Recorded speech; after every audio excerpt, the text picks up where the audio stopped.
사실 이제 작년이 너무 안 좋았죠. 작년에 뭐 한국도 안 좋았는데 뭐 나스닥은 30% 이상 빠졌으니까 전 글로벌 증시 전체가 안 좋았는데 그 조건들이 있었잖아요. 안 좋아졌던 이제 전쟁이라든가 또 중국의 제로 코로나 때문에 경기는 침체로 가는데 물가 올랐죠. 이 두 가지가 굉장히 고약한 조합이죠. 경기는 안 좋은데 보면 금리 낮춰야 되는데 물가 오르니까 그러지는 못했고 거기다가 이제 그런 일들이 발생하니까 달러가 너무 강했던 거예요. 그러니까 이제 외국인들은 주식을 팔아버렸고 환율이 1,450원까지도 갔고 이런 이제 현상들이 주식시장에 굉장히 불편했고 또 되게 특이했던 게 보통 주가가 안 좋으면 채권은 또 좋거든요 원래. 근데 이제 채권 시장까지도 그냥 완전히 패닉 상태로 가버렸죠 작년에. 그래서 이제 굉장히 달러랑 원자재만 좋았던 것 같아요. 근데 이제 올해로 이렇게 딱 넘어와서 한번 여러분들 생각해 보시면 좀 분위기가 완전히 달라진 걸 아마 알고 계실 거예요.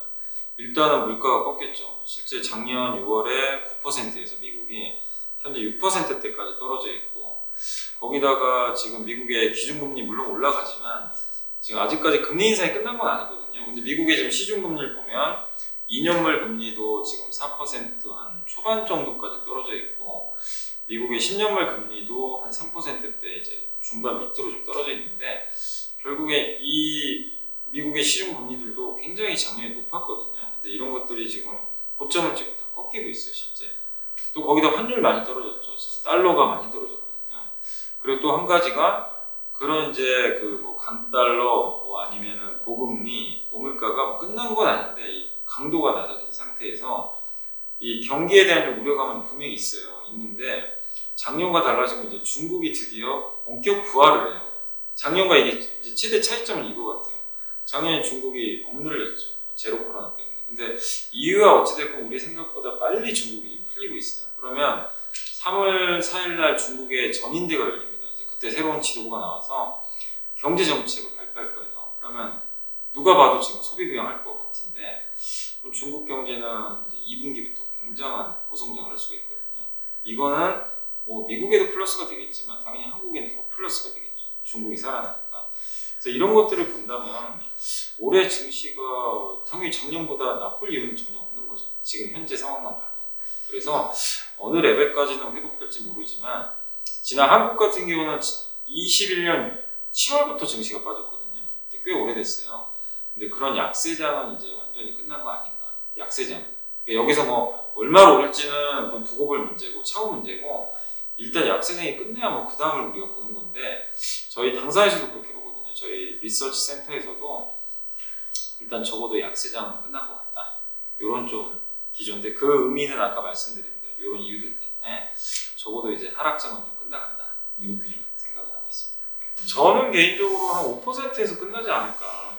근데 이제 그건 물가에 따라 좀 다른 것 같아요. 근데 지금은 시장이 예상하는 5.25까지 예상하더라고요. 왜냐면 이제 고용이 너무너무 잘 나오다 보니까 고용지표 발표 전에는 5%였어요. 다들 본 게. 이제 여기 끝. 근데 지금 예상은 바뀌었죠. 3월에 한 번 더 올리고 5월도 올린다. 그래서 5.25까지는 간다. 요거를 일단 시장은 좀 예상을 하고 있는 것 같아요. 그래서 지금 시장 전망은 어쨌든 5% 넘는 쪽으로 좀 보고 있는데 저는 개인적으로 그래도 3월이나 5월에 그러니까 3월에 올릴지 5월에 올릴지 모르겠는데 한 번 정도 좀 올리고 좀 끝나지 않을까 이렇게 보고 있고 그렇게 보는 이유 중에 하나는 일단 어쨌든 지금 미국의 그 주거비가 저는 좀 꺾일 가능성이 높다고 보거든요. 왜냐면 작년 이제 2월인가 3월부터 미국의 주택 가격이 꺾이기 시작했어요. 보통 미국의 렌트비라고 그러죠. 이 렌트비가 주거비에 1년 후에 가거든요. 그럼 작년 한 2, 3월에 그게 꺾였으면 이제 거의 다 왔어요. 꺾일 시점이. 그래서 주거비 좀 꺾일 가능성이 높고 거기다 유가라든가 아마 그 작년 2월에 전쟁 났잖아요. 그때 아시지만 2, 3월에 유가 튄 거 아시죠? 근데 작년에 유가가 높았는데 지금 70달러대. 그러면 작년 물가랑 올해 물가랑 유가만 비교해도 엄청 낮습니다. 지금 2, 3월에 훨씬 낮아지죠. 이걸 보면 2, 3월에는 물가가 좀 한번 크게 다운될 수도 있거든요. 근데 그게 진짜로 확인이 된다면 금리 인상 이제 5% 이상 얘기가 또 들어가 버릴 수도 있어요.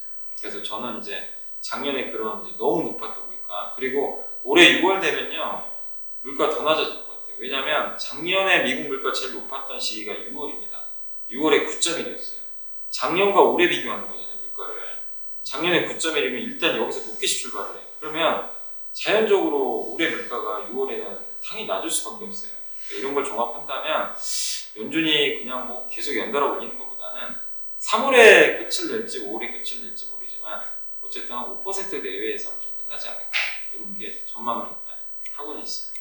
그리고 연준 의장 입장에서도 이 물가 어쨌든 잡아야 되잖아요. 이 기왕 한 거. 근데 자꾸 증시가 급등하잖아요. 이게 기대 인플레가 또 올라가요. 자꾸만. 이 기대 심리가 생기면요, 물가가 또 올라 버립니다.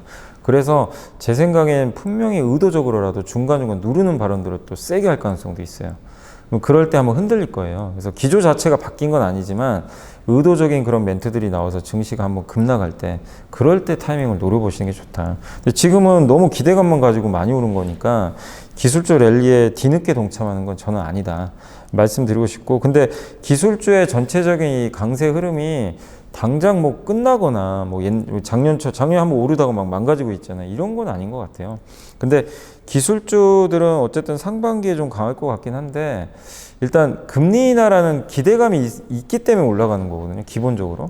그래서 금리 인하가 만약에요, 그러니까 연준에서 그 올해 언제가 될지 모르지만 아마 5월이나 6월 정도 되면, 뭐 5월에도 FMC가 있고 6월에는 이제 큰 FMC가 있는데 5월이나 6월 정도에는 아마 논의할 가능성도 저는 있다고 보거든요.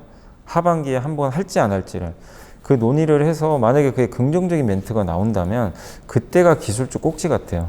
왜냐면 미리 선반영하거든요. 그럼 재료가 이제 오픈이 되죠. 그럼 그때는 이제 기술주 랠리가 오히려 끝나지 않을까, 저는. 그러니까 항상 주가라는 건 기대감에 의해서 먼저 갑니다. 근데 그게 패가 이제 딱 오픈이 되면요, 끝나버려요. 그냥 다 반영이 됐기 때문에. 그래서 오히려 전 이 기술주들은 연준이 피벗 선언한다면 한 번 더 오르겠죠, 그때. 그럼 그때는 적절하게 좀 파는 게 좋지 않을까. 미리 선반영을 하니까. 그리고 저는 기술주가 지난 10년간 미국을 이끌었지만 이제 그런 시대는 아니라고 봐요. 왜냐하면 옛날보다 금리가 절대적으로 높습니다.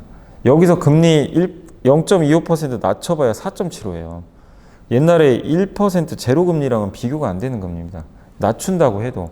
근데 그 상황에서 단지 금리 한번 낮췄다고 기술주가 옛날처럼 올라간다, 그것도 말이 안 되는 얘기고, 지난 10년간 너무나 많이 올랐어요.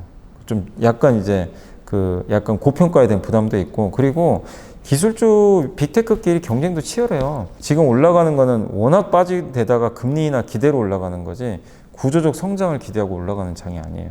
그렇기 때문에 기술주 투자하실 때 저는 좀 무조건 장기 투자보다는 트레이딩을 하셔라.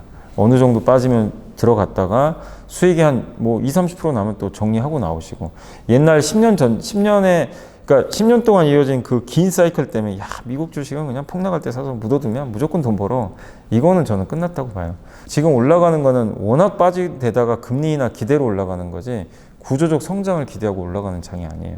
그렇기 때문에 기술주 투자하실 때 저는 좀 무조건 장기 투자보다는 트레이딩을 하셔라.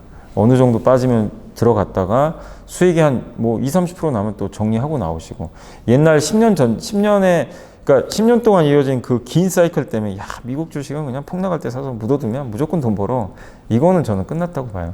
그 다음에 큰 그림에서 저는 좀 말씀드릴 수, 이게 상반기냐 하반기를 떠나서 앞으로 큰 그림을 그릴 만한 지금 업종 중에서 뭐가 있냐면, 그 리사이클링 있죠. 리사이클링. 이게 재활용하는 업체들 있죠. 뭐 이렇게 폐기물 말고 뭐냐면 요새 폐배터리 얘기도 나오지만, 지금 미국의 인플레 감축법이 통과되면서 거기서 제일 이슈가 되는 게 뭐죠?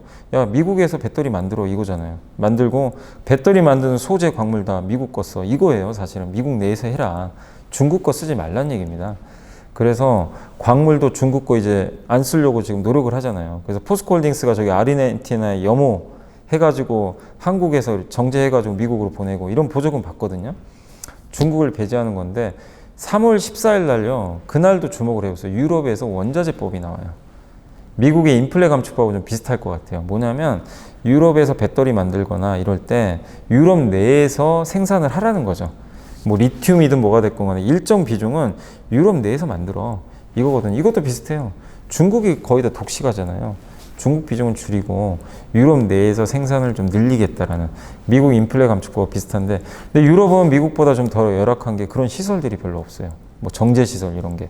그래서 가장 좋은 대안은요, 폐배터리예요. 옛날처럼 광산에서 뽑아내는 게 한계가 있기 때문에 이 폐금속 사업을 하는 그런 기업. 우리 한국에 대표적으로 있는 게 뭐 포스코홀딩스도 그 사업을 하고요. LS그룹, 고려아연 이런 기업들이 이미 그런 사업을 자회사 통해 하고 있거든요. 그리고 또 우리 한국의 폐배터리 하는 기업들. 그러니까 이 금속이나 이런 것들을 재활용하는 이 비즈니스를 하고 있는 기업들이 지금 당장 돈 버는 건 아닙니다. 근데 내년, 내후년. 그러니까 우리가 왜 이런 방향을 그리냐면 이런 기업들이 언젠가는요, 시장의 주도주가 돼요. 몇 년 전에 혹시 기억나세요? 2차 전지가 주도주 될 거라고 다들 다 그랬어요. 2차 전지 투자해야 된다. 근데 그때 다들 안 봤어요. 왜냐면 지금 당장 보면 막 적자나죠. 이거 전기차 시대도 안 열렸는데 이거 돈 될까? 근데 다들 인정은 해요. 언젠간 전기차 하겠지. 지금 지나놓고 보니까 어떻게 됐어요? 10배. 일부 기업은 10배, 20배 갔죠. 그러니까 물론 이 기업들이 그렇게 된다는 건 아닌데 기업을 업데이트는 해야 돼요. 진짜 돈 잘하고 있는지.